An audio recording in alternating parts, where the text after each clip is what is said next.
Actualmente estamos viviendo, no cabe duda, una época muy difícil en el liderazgo, donde no solamente políticamente, sino también eclesiásticamente o espiritualmente, las tentaciones han aumentado, porque las personas que suben a la cima o que alcanzan cierto nivel de influencia desde el ámbito espiritual o político o científico o en los deportes o como artistas, cualquier persona que sube está expuesta a mucho más tentaciones que las demás personas que se encuentran a la mitad de la montaña o abajo de la montaña. Por eso es tan importante las palabras de Santiago capítulo 4:1 que dice: los que desean liderazgo, buena obra desean, pero tenemos que acordarnos que serán juzgados con una vara mucho, mucho más grande. ¿Quién puede negar que actualmente las tentaciones están en cada esquina? Salimos al periférico y ya hay cartulinas, ya hay anuncios publicitarios en ropa interior, en jabones, en revistas, en cualquier cosa que tú leas, en la oficina del dentista, en la oficina de los abogados, en la televisión en la mañana ya hay telenovelas de índole ya sucio, inmoral.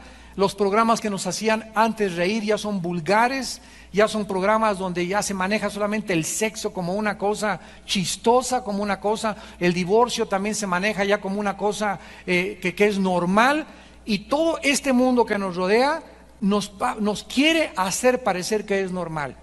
Y esta es la trampa más grande en la que nosotros podamos caer, en la que, porque es normal en los demás, creamos que es normal en nuestra vida también.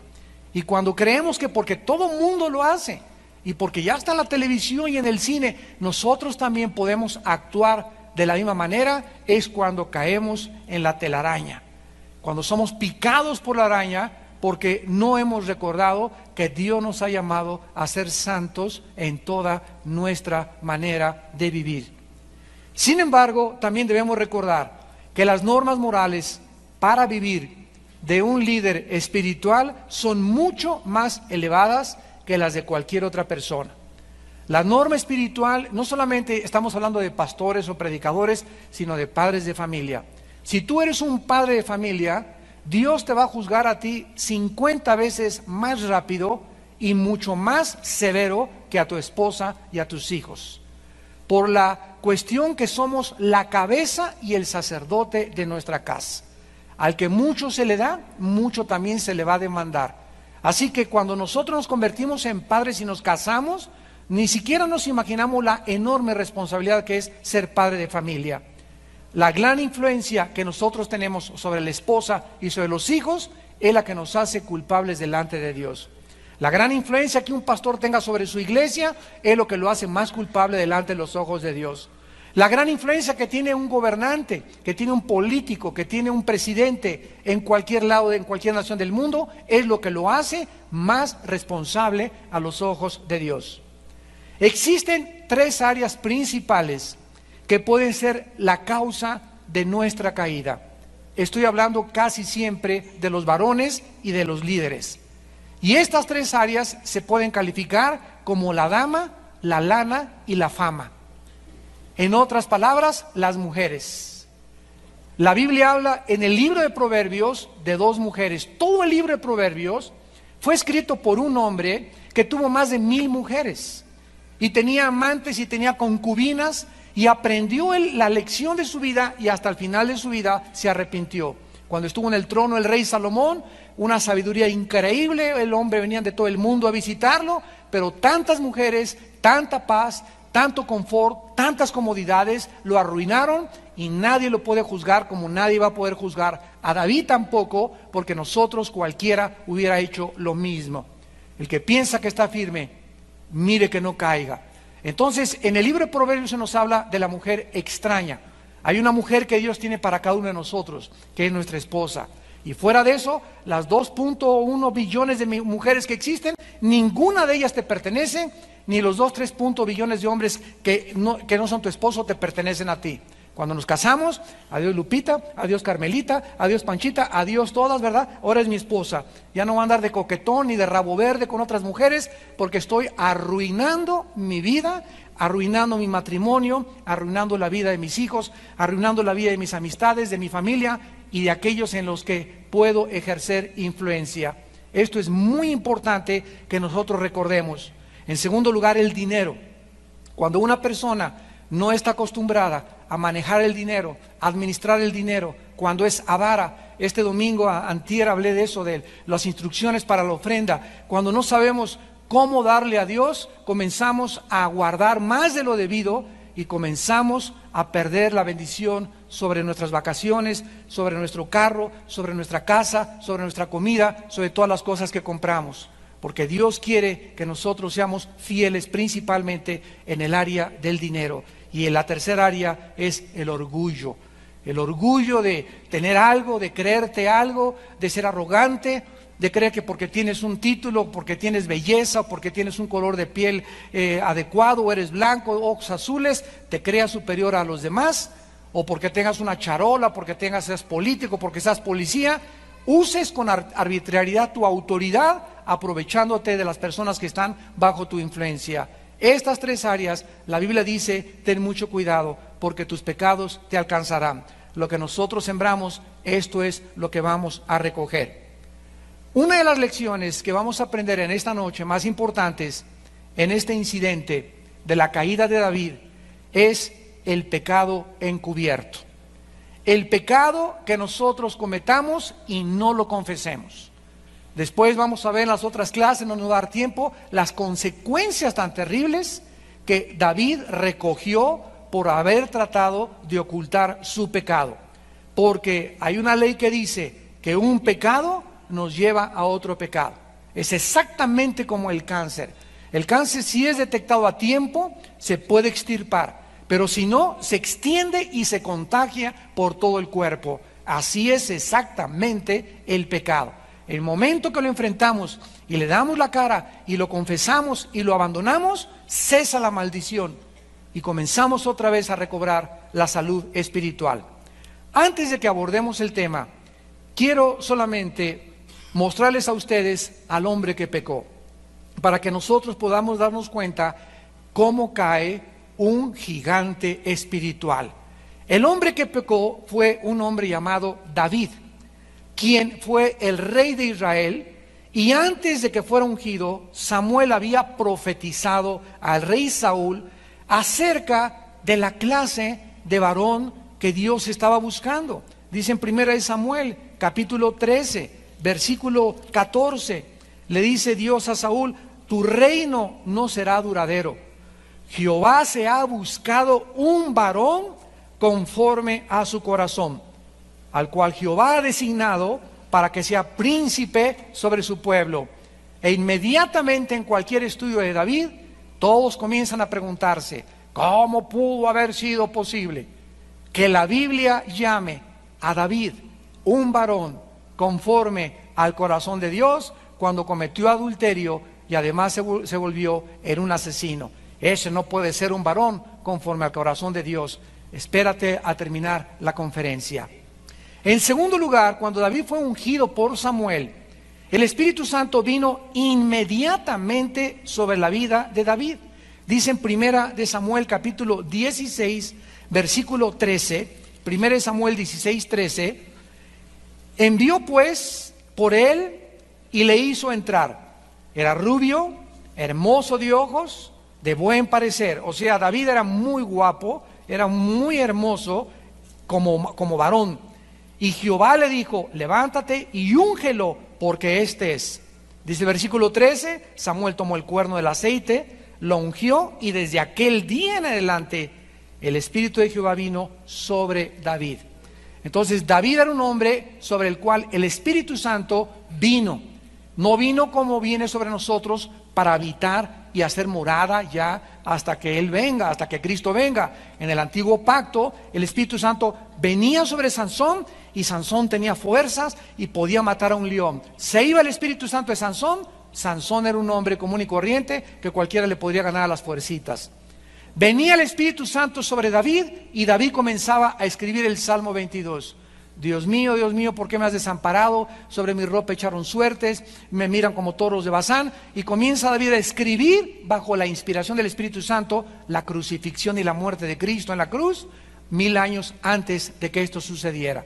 Entonces David fue un hombre sobre el cual el Espíritu Santo vino como los grandes gigantes de Dios.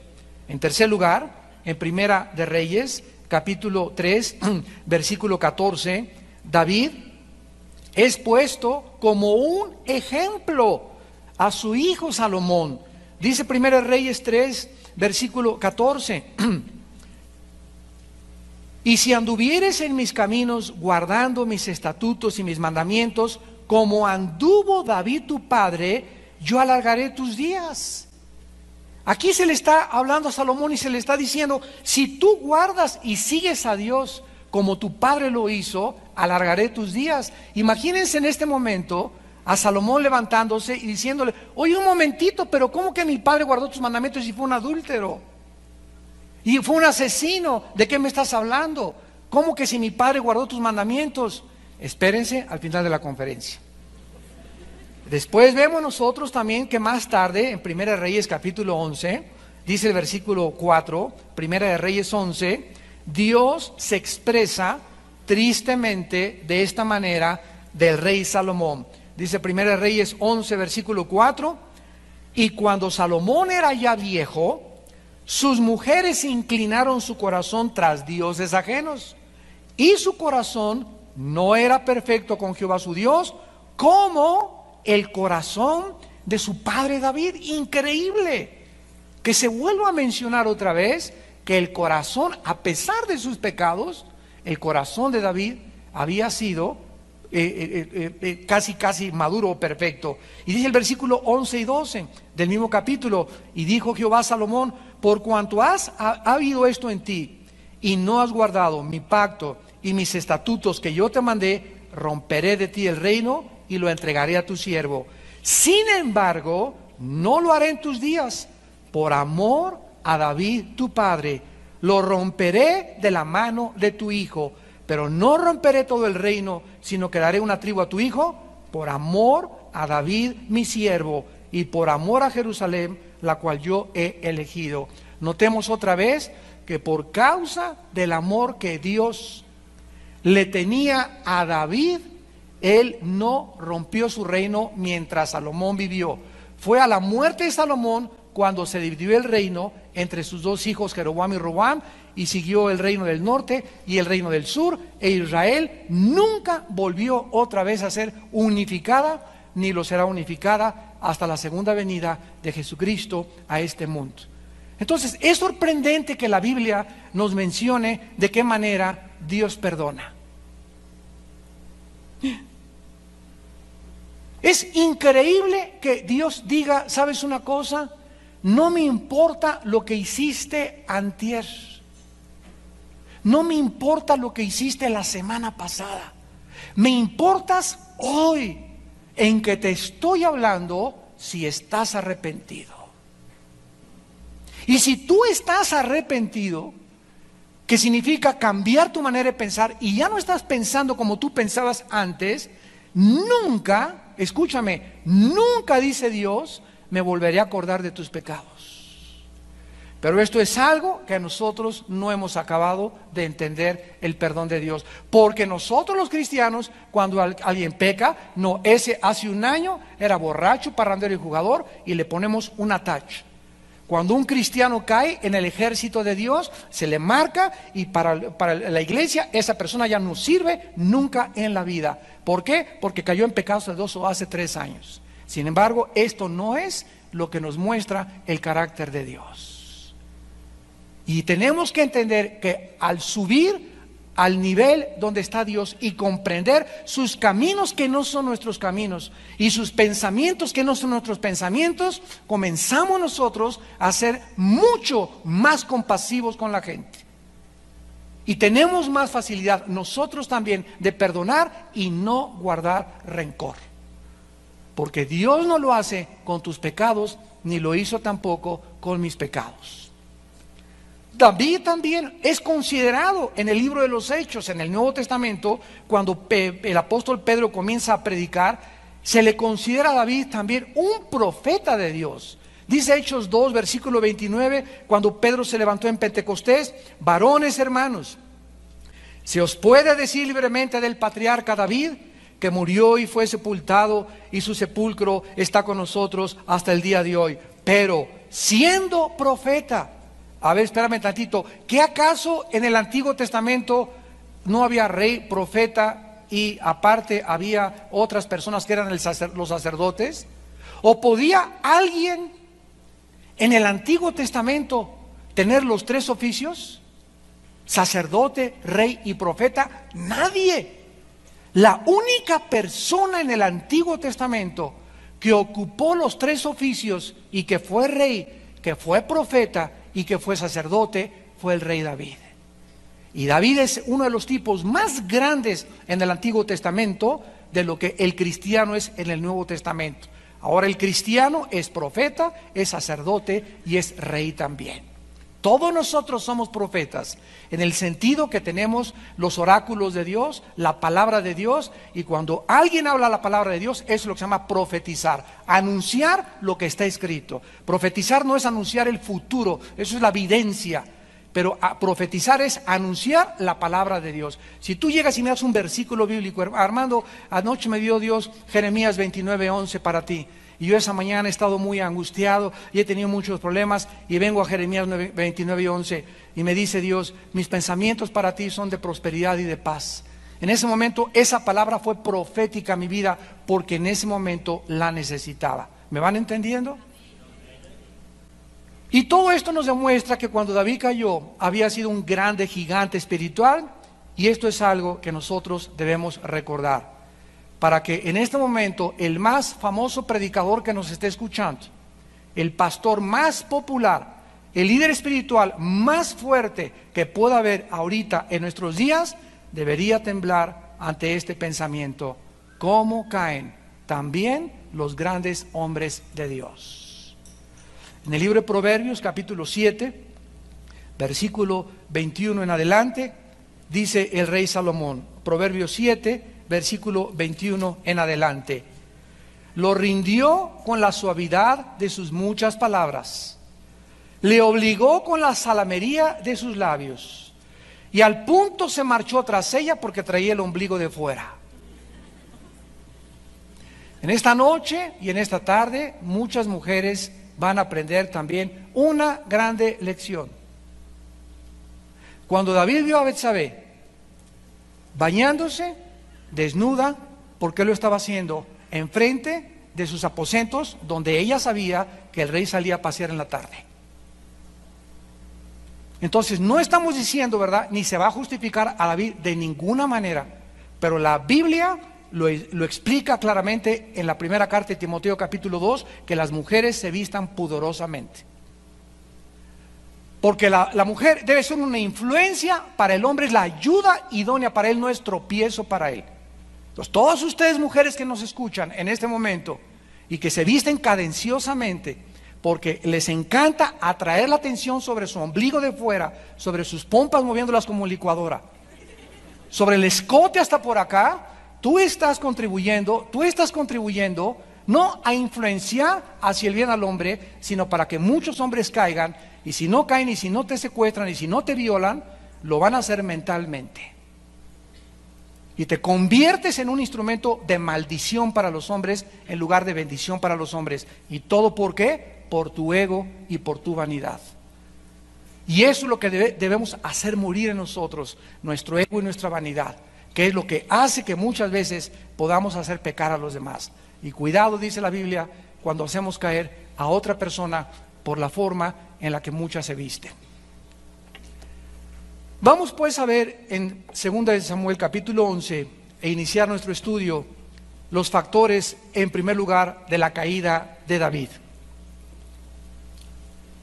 Vamos a ver cómo pudo un hombre con un corazón como el que tenía David, ferviente, él amaba a Dios, no hay ninguna duda al respecto. Todos los que nos han acompañado estudiando Primera Samuel, tenemos todo grabado, Primera Samuel, y hemos visto toda la vida de David. ¿Quién puede dudar que ese muchacho que a los 17 años se enfrenta con Goliat, ese muchacho que tenía la corona enfrente y que la desprecia, ese muchacho que fue perseguido durante 7 años y hasta los 30 Dios le entrega el reinado y el gobierno y lo forja Dios y lo entrena? ¿Quién podría imaginarse que este muchacho, con este corazón y con lo noble que era David, cuántas veces no perdonó al rey Saúl? ¿Cómo pudo haber caído tan bajo? Veamos a continuación los factores que comenzaron a contribuir en esta tragedia. Y recordemos también nosotros que no importa lo cerca que podamos creer que estamos de Dios, no importa el nivel espiritual que creamos que hemos alcanzado, el que piense que está firme, mire que no caiga. ¿Qué nos está diciendo esto? Dios, que diario tenemos que cuidarnos. Hermano, ayer hablé en lenguas. Hermano, se me apareció el ángel Gabriel ayer. Ayer me profetizaron que yo iba a ser la profetisa de las naciones. Ayer me dieron un titulado, ya tengo un diplomado en licenciado en teología. No importa el nivel que hayas alcanzado, ni donde te encuentres, ni que estés en la televisión, ni que seas popular. No importa la casa que tengas ahorita, ni la fama que tengas ahorita. No importa lo que seas. Si tú no cuidas tu vida diario y crees que hay vacaciones y estamos en un campo de guerra infiltrado por el enemigo que es el mundo, y descuidas tu vida 2 o 3 días, te vas a estar esos 2 o 3 días en Acapulco o en Cancún o en Las Vegas o en donde tú estés o en el viaje que tuviste en el hotel. En cualquier lado te salta la liebre. En cualquier lado te salta la salamería de los ojos, de los labios, de las tentaciones, de la pornografía, en la televisión, de un negocio, etcétera, etcétera, porque nosotros creemos que ya estamos lo suficientemente fuertes y que ya somos líderes espirituales, o que ya tengo 10 años en Cristo para poder aguantar la presión del mundo. Ese es el problema cuando nosotros nos comenzamos a confiar. Yo tengo horror de mi corazón. Se los digo con todo mi corazón. Yo he descubierto cuánta maldad hay dentro de mí. ¿La has descubierto tú? He podido descubrir que 2 o 3 días que no leo la Biblia, mi carácter cambia inmediatamente. Me asaltan pensamientos que comienzo a guardar y alimentar. Comienzo a decir cosas, comienzo a cambiar en el trato de mi casa. En todas las áreas comienzo a darme cuenta del monstruo que vive dentro de mí. Y que inmediatamente cuando comienzo a reaccionar 2 o 3 días, ¿qué es lo que me está pasando? Se ven a la campana, la falta de paz. Es el árbitro que está sonando dentro de mí y me está diciendo: regresa a mí, dice el Señor. Y corro otra vez a la palabra de Dios, y otra vez me levanto temprano, y otra vez no importa que esté de vacaciones, y no importa que esté de gira, y no importa que esté en el avión, trato de guardar lo que ven mis ojos, lo que piensa mi mente, lo que salen de mis palabras. Oh Dios, cuídame de no hablar mal de nadie, de no juzgar a nadie. Quiero bendecir a todo mundo, Señor. Quiero servirte, quiero serle fiel a mi esposa, ¿no? En el corazón, en la mente, en todas las cosas, diario. No podemos darnos el lujo de creer que 2 o 3 días podemos salirnos con la nuestra. La carne es débil. Y déjenme decirles otra cosa. Muchos de ustedes no han pecado porque no han tenido la oportunidad de pecar. ¿Qué les estoy diciendo? Que muchos de ustedes que se creen muy San Crisóstomo y San Patricio, y que se jactan, pues yo nunca he adulterado, y yo no sé cómo ese cayó, y yo no sé cómo la Petra de Santa Julia ahí, la loca prostituta, drogadicta, etcétera, etcétera. Muchos de ustedes no han hecho lo que no han hecho porque no han tenido la oportunidad de hacerlo. Pero ¿cuántos de ustedes se podían encontrar en una isla desierta, con música de Ray Conniff, y que te salga una muchacha, y no tengas ni tu esposa, ni tengas a nadie, te avientas el clavado?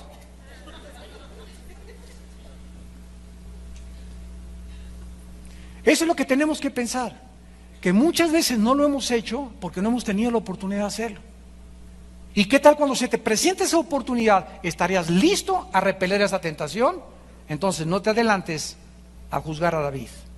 El primer factor que contribuyó a la caída de David, dice 2 Samuel 11, versículo 1, Aconteció al año siguiente, en el tiempo que salen los reyes a la guerra. Esto es importante. En el tiempo que salen los reyes a la guerra, David envió a Jehová con él a sus siervos y a todo Israel, y destruyeron a los amonitas y sitiaron a Rabá, pero David se quedó en Jerusalén. El primer factor que contribuye muchas de las veces a nuestra caída se llama el ocio. El ocio. Este era el tiempo en que David, como rey, como líder, debió haber estado en el campo de batalla. Era tiempo de guerra, era tiempo de pelear, no era tiempo de quedarse en su casa. Nunca hubiera caído en este pecado si él hubiera salido y no se hubiera quedado ociosamente en su palacio de Jerusalén. La mente vacía es el mejor taller de Satanás. La mente vacía es el mejor taller de Satanás. La ociosidad tal vez es el factor más grande de la delincuencia juvenil. Cuando los jóvenes no tienen qué hacer, y estos tiempos de vacaciones son peligrosísimos para nuestros hijos, porque si no están 5 horas enfrente de la caja de televisión, de la caja para retrasados mentales, si no están en eso, están pensando en otra cosa, pero es la ociosidad, la falta de actividades, la que trae a la mente los pensamientos más pecaminosos que puedan existir. El mantenerse ocupado desarrolla el carácter y estimula la mente. Miren el consejo en Primera de Timoteo capítulo 4 que el apóstol Pablo le da al joven pastor Timoteo. Primera de Timoteo 4:13. Entre tanto que voy, ocúpate en la lectura, la exhortación y la enseñanza. Una pregunta a todos ustedes que nos escuchan: ¿cuántos de ustedes leen un libro al mes? Nadie levante la mano. Es lo mínimo que puedes hacer, un libro al mes. Ahora, si tú no has desarrollado el bendito hábito de la lectura, ese tiempo en el que tú puedes emplear leyendo, en el banco traes tu libro, en el tráfico traes tu libro, te paras, traes tu libro, en donde quiera lees, o la palabra de Dios. Si tú no tienes el hábito de acostarte leyendo, y en los tiempos de ocio, acostarte tarde o levantarte temprano a leer, y no calculas que es un libro al mes el que lees, aparte de la Biblia, desde luego libros cristianos, ¿verdad? Y cosas que te documenten, etcétera, etcétera, no has podido desarrollar un carácter cristiano. Porque solo las personas que leen desarrollan su mente. Solo las personas que leen comienzan a tener una capacidad mucho más grande de entendimiento. Mientras voy, ocúpate y lee lo más que puedas. Salió una estadística en Europa que una de las naciones más pobres en lectura era precisamente México, con un libro al año. Y en Europa aproximadamente el europeo lee 55 a 60 libros al año, comparados con uno de Mexicalpan de las Tunas. Pero el Calimán nunca lo dejas de leer. En la noche no te falla Rebelde y no te fallan las telenovelas. Y esta es la razón por la cual la mente se encuentra como se encuentra. En la segunda carta a los tesalonicenses está antes de Timoteo. Antes de Timoteo está segunda de Tesalonicenses. Dice la Biblia en el capítulo 3, segunda de Tesalonicenses 3, versículo del 10 al 13, porque también cuando estábamos con vosotros, os ordenábamos esto: si alguno no quiere trabajar, tampoco coma. Porque oímos que algunos de entre vosotros andan desordenadamente, no trabajando en nada, sino entremetiéndose en lo ajeno. A los tales mandamos y exhortamos por nuestro Señor Jesucristo, que trabajando sosegadamente coman su propio pan. La Biblia nos ordena mantenernos ocupados, porque la ociosidad es la madre de casi todos los vicios. En segundo lugar, regresamos a Samuel. Y en segundo lugar, dice el versículo 2 y 3 que el segundo factor que contribuyó a la caída de David Sucedió un día al caer la tarde, fresca, linda, con las nubes, música de Ray Conniff. Nadie lo molestaba. David se levanta de su lecho, se paseaba sobre el terreno de la casa y vio, así, ¡boing!, se le salían los ojos, a una mujer que se estaba bañando, la cual era muy hermosa. Aparte, ¿verdad?, de que una mujer era muy hermosa. Y envió David, pero de bolón ping-pong, a preguntar por aquella mujer. Y le dijeron, aquella es Betsabé, hija de Elián, mujer de Urías Eteo. El segundo factor que contribuyó a David para caer fue que él era una persona que comenzó a acostumbrarse a no darle cuentas a nadie. Comenzó a acostumbrarse a no darle cuentas a nadie. Cuando vio a Betsabé bañándose, simplemente se le antojó. No había nadie que le pudiera exhortar, nadie que le pudiera reprender, porque él era el rey. ¿Quién podría decirle al rey, oye, ¿qué estás haciendo? Cuando mandó por ella, alguien le pudo haber dicho, oye, rey, pero tú eres rey, tú eres un hombre de Dios, ¿cómo puedes mandar por esa mujer? Nadie, ni chistaron absolutamente. Entendamos esto otra vez, ¿verdad? Mientras más alto subamos, más grandes serán las tentaciones. Cuando nosotros no tenemos gente a nuestro alrededor, lo suficientemente amigos que verdaderamente nos amen para poder reprendernos y exhortarnos y corregirnos, la gente que tienes a tu alrededor no es cierto que te ama, porque más vale reprensión manifiesta que amor en oculto. A mis pastores les digo continuamente, por favor, si ustedes ven algo en mi vida, díganmelo. ¿Por qué? Porque quiero ser consistente. A mi esposa cada mes le digo, este mes en qué he fallado. ¿Hay algo que he mostrado inconsistencia?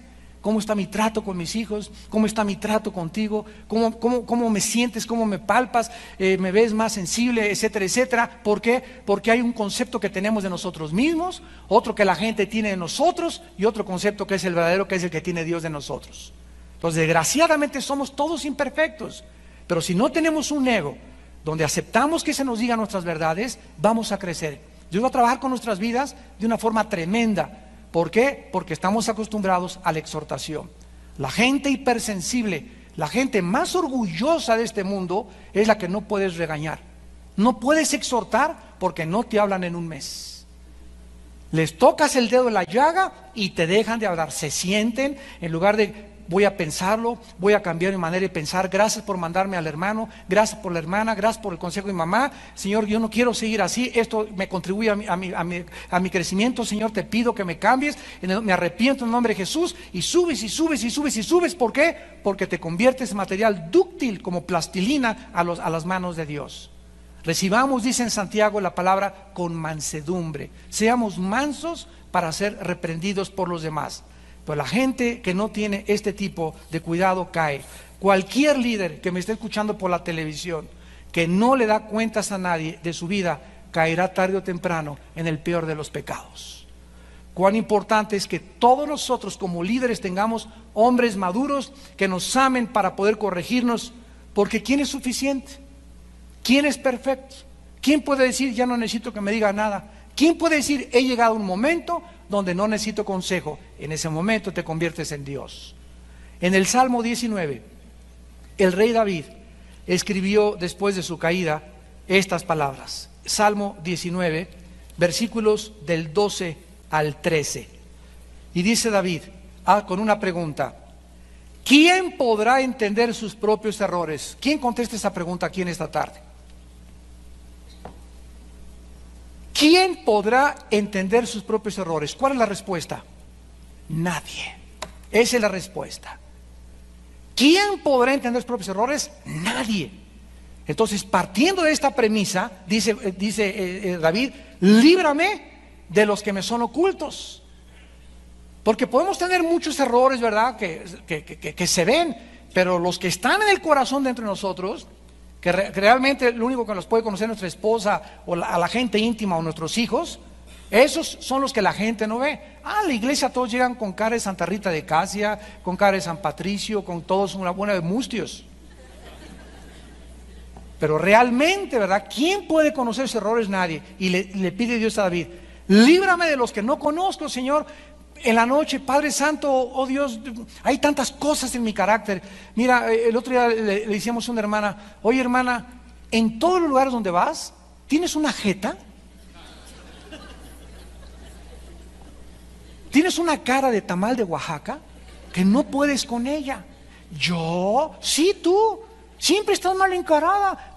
Y un día la retratamos para demostrárselo. Y vio su retrato y se espantó. Y la hermana no se había dado cuenta de eso. Entonces, ¿cuántos de nosotros estamos igual? Yo durante muchos años padecí de ese carácter. Y me decía mi esposo, oye, cuando tú regañas muchas veces, regañas muy agresivo a las gentes en particulares. O cuando vas a hacer una orden a tus hijos, como que te pasas. Yo le decía, pero si yo tengo voz de San Agustín.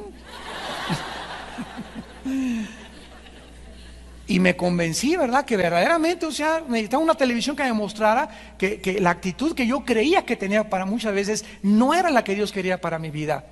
Entonces, no podemos nosotros creer que podemos guardar nuestros errores y pedirle a Dios que nos libre. Y dice el versículo 13, preserva también a tu siervo de las soberbias, que no se enseñoreen de mí, entonces seré íntegro y estaré limpio de grande rebelión. La más grande maldición que podamos tener dentro de nosotros es un corazón orgulloso. Y saben ustedes que por no conocer la Biblia, la gente cree que una persona orgullosa es esta. Gente que la ve, esa es una gente altanera, una gente vanidosa. Pero el orgullo en la Biblia es creer que no necesitas a Dios. Creer que puedes independizarte de Dios, creer que puedes ser papá, que puedes ser esposa, que puedes ser hijo, que puedes tener una empresa sin tomar en cuenta a Dios. Pasa 2 días sin leer la Biblia y estás manifestando una arrogancia tremenda, porque le estás diciendo a Dios sin palabras, con tus actitudes, no te necesito. No necesito esto para que sea hoy mi luz, ni mi brújula, ni mi guía. Yo tengo mis propios consejos y además ya le estoy escribiendo a Walter Mercado.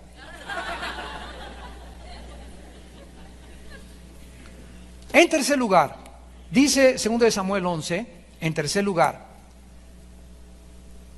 envió David a preguntar por aquella mujer, versículo 3 y 4, y le dijeron, es Betsabé, hija de Eliam, mujer de Urías Eteo, y David envió mensajeros y la tomó. Y vino a él, y él durmió con ella.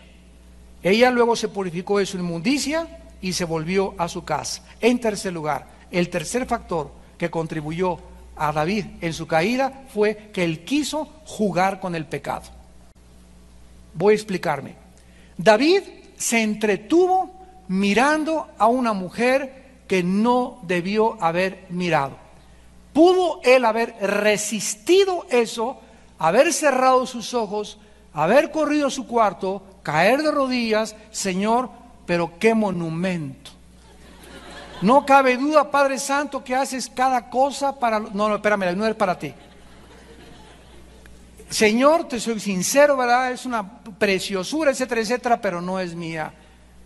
Y la admiro, maravillosa belleza, pero no la quiero seguir mirando. Porque Jesucristo dijo, cualquiera que mire una mujer para codiciar con ella, ya es adúltero a los ojos de Dios. Entonces, nosotros tenemos que entender que el pecado no solamente es la acción, sino la motivación que movió a la persona a jalar el gatillo. El asesino no es el que jala el gatillo, sino antes de jalar el gatillo, él decidió, ya era un asesino en potencia. Entonces, no necesitas acostarte con una mujer para que Dios te considere como David adúltero. Solamente necesitas desearle en tu corazón. No te has acostado porque no has tenido la oportunidad. ¿Cuántos de nosotros también somos asesinos? Por eso les dije, no juzguemos a David. Porque si alguien quiere juzgar a David, todos nosotros hemos sido adúlteros y todos nosotros hemos sido asesinos. Porque de alguna forma hemos deseado alguna vez a una mujer y alguna vez hemos deseado quitarle la vida a una persona o hemos odiado a alguien. Y odiar a alguien, aunque no lo mates, eres delante de Dios asesino. Mateo capítulo 5, versículo 27 al 28. Entonces, el que esté libre de pecado en esta tarde, y el que diga, ¿cómo David pudo haber hecho eso? Es exactamente lo que Pablo pensaba de su vida. Pablo, ¿Lo perdonó Dios? El gran apóstol de Dios que mataba cristianos, que los arrastraba y los torturaba. Ese hombre que en su caballo, respirando amenazas, entraba a las sinagogas y los jalaba de los pelos, y ante cuyos pies cayeron las ropas del primer mártir de la iglesia de Esteban, y disfrutó la muerte a pedradas del primer mártir de la iglesia de Esteban. Ese hombre es el león de Dios y el gran misionero. Esa es la gracia y la misericordia de Dios. ¿Quién de nosotros puede ahora decir, cómo puede Dios considerar a David un hombre conforme a su corazón? Dios consideró a David un hombre conforme a su corazón porque fue la única vez en su vida que David cometió adulterio. Él tuvo otras mujeres, pero tenía prohibido meterse con mujeres casadas. Y de ahí en adelante veamos las consecuencias tan terribles que él sufrió por sus pecados. Que a nadie le hubiera gustado meterse en sus zapatos del precio tan alto que él pagó. Y a pesar de que le cayó el techo encima y la cosecha tan amarga que vamos a ver pronto, tal vez la semana que entra, de lo que él recogió, tal vez eso nos muestre aún más que no se amargó y dijo, recibo el castigo, cachetéame, Señor, he pecado contra ti, purifícame, lávame con tu sangre, con tu hisopo. Pero se levantó, se subió al caballo y continuó cabalgando. Y su adulterio y su asesinato, Dios nunca volvió a acordarse de él. Y en las páginas de su libro, el capítulo de su adulterio está borrado. El capítulo donde Dios lo perdona es lo que cuenta para el día futuro. ¿Cuán grande es el Señor? Dice los salmos, Señor, si tú miraras al pecado, ¿quién podría mantenerse en pie? Mas en ti hay perdón para que seas reverenciado. ¿Quién se puede atrever entonces a levantar un dedo y a decir, cuando 3 dedos me están apuntando a mí? Yo apunto 1 y 3 me apuntan a mí. Tienes que recordar siempre cuando señales a alguien, porque no eres mejor de nadie, ni yo tampoco. Si somos algo y no hemos caído muchas veces todavía, es por la gracia y misericordia de Dios. Pero no te creas que eres mejor que los demás, porque dice en Gálatas 6 que cuando alguien caiga, con un espíritu de mansedumbre y humildad, nos acerquemos a él y lo exhortamos, acordándonos que nosotros también podemos caer en el mismo pecado. Ahora que cayó un gran líder en Estados Unidos hace poco, que descubrieron que era homosexual. Estábamos en una reunión de pastores ahí en Dallas, y fueron una semana después de la caída que tuve la oportunidad de dirigir la palabra en la Alianza de Pastores de Dallas, y les dije, en esta tarde, ¿quién puede señalar y decir, hermano asqueroso, púchila, se cayó, ya no más, es lo peor que hay, es el lastre que hay? ¿Quién puede atrever a juzgar a ese hermano? Ese hermano ahora se está levantando, la esposa se quedó con él y está marcado, su ministerio lo acabó, claro, su iglesia también ya no está en su iglesia, se fue a otro estado a vivir, pero cuando estemos en el cielo, lo más posible que lo veamos ahí arriba. ¿Y quién se va a atrever a decirle, tú pecaste más que yo? ¿Quién? ¿Quién? ¿Tú eres mejor que esa persona? Ok, cayó, se levantó y perdonó, y arruinó, y son terribles lo que va a pasar en su vida. Acabó con su ministerio, después de 30 años de ministerio precioso, pero hay perdón en la sangre de Jesucristo. Aunque hay perdón, las consecuencias las tenemos que recoger, pero no podemos apuntarle el dedo a nadie. Agarra a una mujer de las greñas los fariseos, venga para acá la tigresa de Santa Julia, ándele, la agarramos en adulterio. Y la ley dice que la matemos a pedradas. A ver qué va a hacer que dicen que es el Mesías. Si nos dice que la perdonemos, está él mismo contradiciéndose, porque la ley dice que la matemos a pedradas. Y si no la matemos a pedradas, es entonces porque está también violando la ley. Lo querían encerrar, como siempre, en un rincón a Jesucristo. Y Jesucristo no les contestó nada, solamente les dijo, el que esté libre de pecado, arroje la primera piedra. Y en ese momento sus conciencias comenzaron a redarguirlos, ¿verdad? Que aunque no se habían acostado con nadie y no eran adúlteros como esa persona, en su corazón habían adulterado, estaban llenos de moho, estaban llenos de suciedad, estaban llenos de inmundicia. Así que ninguno se atrevió a levantar una piedra para matar a esa persona. Porque cuando tú te atreves a juzgar a una persona, 3 dedos te apuntan a ti. Mientras estemos en este mundo, tenemos que perdonarnos y soportarnos los unos a los otros, como Cristo lo hizo, para no juzgarnos para que no seamos nosotros también juzgados. Primero, David vio a Betsabé. ¿Podría alguien pensar que en esa tarde en que David se paseaba por el terrado de su recámara bajo las estrellas del cielo y la frescura del aire, tenía en su corazón la intención de cometer adulterio? Para nada. Él no tenía la intención cuando subió al techo de cometer adulterio, salió a pasearse, a respirar y de repente ve eso enfrente de él. Él no tenía la intención de caer en el adulterio. Tú vas a Acapulco con la intención de cometer adulterio, para nada. Tú sales de tu casa y está la vecina ahí enfrente con el ombligo fuera, tienes la intención de cometer adulterio, para nada.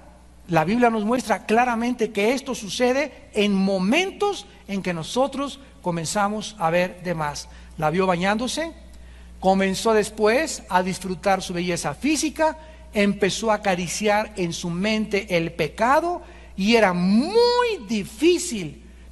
San Crisóstomo.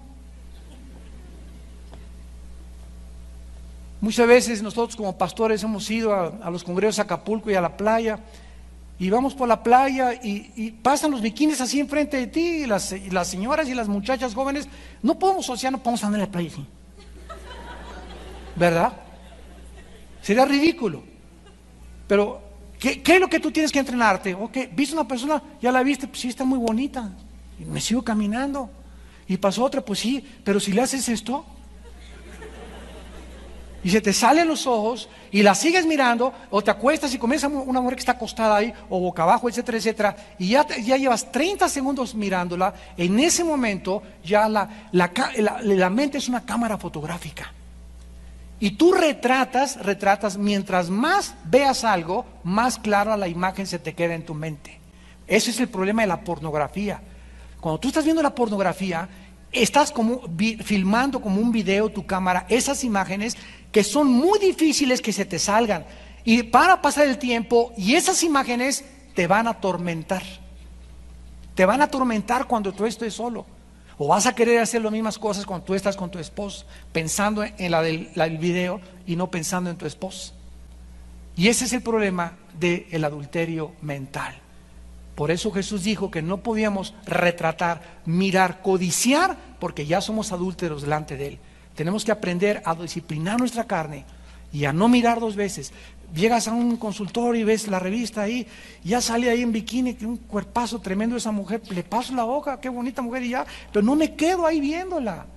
Y te descubres con el tiempo que sí puedes, sí se puede, sí se puede. No solamente en el fútbol, sí se puede espiritualmente. Pero tenemos que probar la capacidad que Dios nos ha dado para vencer las tentaciones.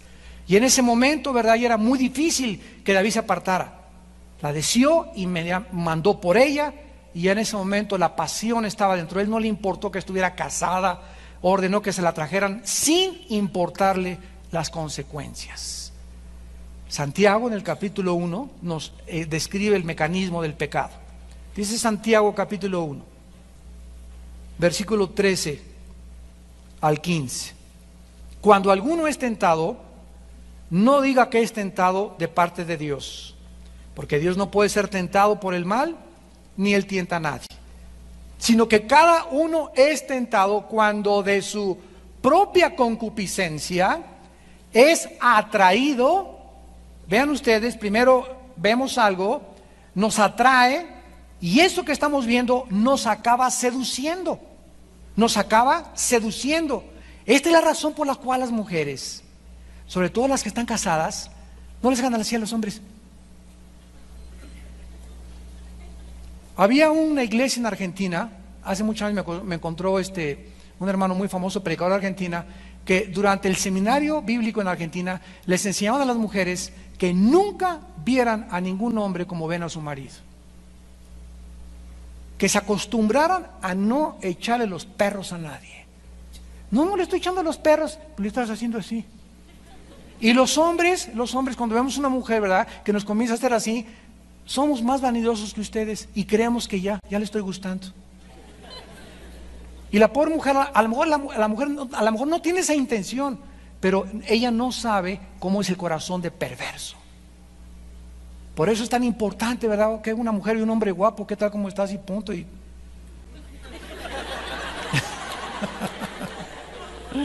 Más les vale. Así es como opera el pecado, dice la Biblia. Cada uno, cuando de su propia concupiscencia es atraído y seducido, entonces la concupiscencia, después que ha concebido, vean que es como un embarazo, da a luz el pecado, y el pecado, siendo consumado, da a luz la muerte. O sea, no es hasta que nace el bebé cuando realmente el bebé existe, sino en el momento de la concepción. Así Dios dice, no es el momento cuando cometes el adulterio que eres adúltero, es el momento en el que concebiste ya querer ser adúltero. Nadie cae en el adulterio de la noche a la mañana. Escúchenme muy bien, nadie. Antes de que tú cayeras en el adulterio, tú ya estabas preparado, preparada psicológicamente para hacer eso que tú estás haciendo. Y tal vez 3 días antes viste pornografía, hace 4 años que sales con esa persona, tienes 15 días permitiéndole a tu novio que te acaricie de más, están abusando de besos y de besos de lengua, etcétera, etcétera, de tripa y de todo. Entonces es normal, ¿verdad?, que lo único que falta es que estén solos nada más, que te invite a su casa, que no estén los papás, para que en una hora, ¿verdad?, después te comience a crecer la pancita. Las muchachas que me escuchen, que me están escuchando, por favor, escuchen la voz del Señor. No vas a caer si tú no juegas con el pecado, pero si juegas con el pecado, te vas a quemar. Miren lo que dice Proverbios capítulo 6, en el Antiguo Testamento. Proverbios capítulo 6, versículo 26 en adelante. Proverbios 6, 26 en adelante. Porque a causa de la mujer ramera, el hombre es reducido a un bocado de pan, y la mujer caza la preciosa alma del varón. ¿Qué son esas mujeres con el ombligo de fuera caminando así? ¿Qué andan de cacería? ¿Andan de cacería? No es cierto. ¿Qué andan cazando? Hombres. ¿Y qué es lo que andan buscando? Los andan cazando que las vean y que te sigan y que te aborden por tu cuerpo, y que lo único que los hombres busquen en tu vida, cuando se acercan a ti, sea tu cuerpo, tocar tu cuerpo, hacerte tu novia, porque se enamoraron de tu cuerpo y no del espíritu afable y apacible que hay dentro de ti. Entonces, si quieres tener un nido de abejorros detrás de ti zumbando, vístete así, de esa manera, y claro que la gente que se acerca a ti te va a buscar por tu cuerpo. Qué triste es que estés buscando que por tu cuerpo se acerquen a ti y no por los valores espirituales que Dios te ha dado. ¿Tomará el hombre fuego en su seno sin que sus vestidos ardan? ¿Andará el hombre sobre brasas sin que sus pies se quemen? ¿Qué contestas a estas preguntas? No, ¿verdad? Entonces juegue y juegue con fuego, te vas a quemar. Así es el que se llega a la mujer de su prójimo. No quedará impune ninguno que la tocare. No tiene un poco el ladrón si hurta para saciar su apetito cuando tiene hambre, pero si es sorprendido, pagará 7 veces, entregará todo el haber de su casa. Mas el que comete adulterio es falto de entendimiento, corrompe su alma el que tal hace. Heridas y vergüenza hallará, y su afrenta nunca será borrada, porque los celos son el furor del hombre, y no perdonará en el día de la venganza. No aceptará ningún rescate, ni querrá perdonar, aunque multiplique los dones. El que comete adulterio no entiende las consecuencias que va a venir a su vida. El que comete adulterio, la palabra corromper en el hebreo es comenzar a desintegrarte moralmente. Vas a comenzar como algo como un cáncer dentro de tu vida, sin que te des cuenta, que va a comenzar a destruirte, y vas a tener eso que tú querías. Y vas a tener a tu Betsabé. Y te vas a acostar con ella, y mi esposa ya está gorda, o ya no vale la pena, y adiós hijos, y adiós trabajo, y adiós todo, y me voy a Cancún con ella. Pero tú no sabes que no te va a durar más que un corto tiempo. Dice en Job, el gozo del impío es muy corto, y tu pecado, dice Números 32, te alcanzará. Y cuando el pecado te alcance, te darás cuenta que por 45 minutos de gozo, de placer, de pasión, y de que no mediste las consecuencias, has arrastrado sobre tu vida años y años que te esperan de infortunio, de terribles consecuencias y de amargos dolores. El que comete adulterio es falto de entendimiento. Dice en Hebreos capítulo 13, honroso sea el matrimonio sin mancilla, mas los adúlteros y a los fornicarios Dios los juzgará.